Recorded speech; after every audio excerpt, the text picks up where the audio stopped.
శ్రీ మాత్రే నమః. ఈరోజు ఈ వీడియోలో లలితా త్రిపుర సుందరి ఎవరు, త్రిపుర అంటే అర్థం ఏమిటో తెలుసుకుందాము. లలితా త్రిపుర సుందరి అనేది మూడు లోకాలపై త్రిపుర, అందం, దయ మరియు అంతిమ శక్తిని సూచించే దేవత యొక్క రూపం.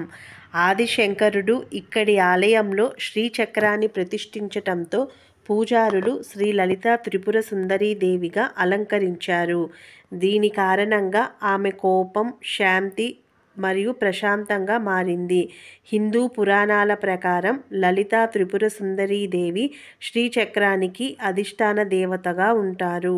మరికొన్ని ప్రాంతాల్లో స్కందమా రూపంలో అమ్మవారిని కొలుస్తారు.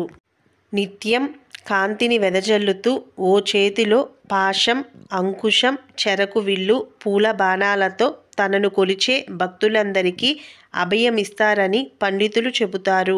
నవరాత్రుల్లో 5వ రోజున దుర్గామాత లలితా త్రిపుర సుందరీదేవి రూపంలో దర్శనమిస్తారు. హిందూ పురాణాల ప్రకారం త్రిపుర సుందరి అంటే ముల్లోకాలను పాలించే దేవత అని అర్థం.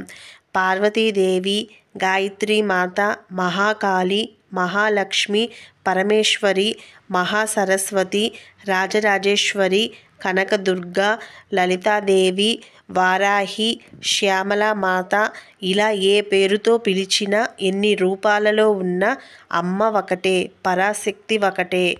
శ్రీ లలితా త్రిపుర సుందరీదేవి అమ్మవారిని ఎరుపు, కేసరి రంగు వస్త్రాలతో అలంకరిస్తారు. అమ్మవారికి దద్దోజనం, గారెలు నైవేద్యంగా సమర్పిస్తారు. లలితా సహస్రనామాన్ని పఠించిన వారికి దీర్ఘాయువు, వంశాభివృద్ధి, కోటి జన్మల పాపం కూడా తొలగిపోతుందని పురాణాల్లో హయగ్రీవుడు వివరించాడు.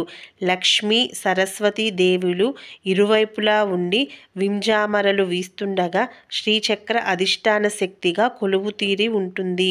తన చేతిలో ఉండే విల్లు, పాశం భక్తులకు వరాలిస్తుంది. కొన్ని ప్రాంతాల్లో లలితాదేవిని పరాశక్తిగా భావించి ఖడ్గమాలను కూడా పూజిస్తారు. ఆత్మ, మనసు, శరీరం అనేది 3 పురాలు. వీటినే త్రిపురాలు అని అంటారు.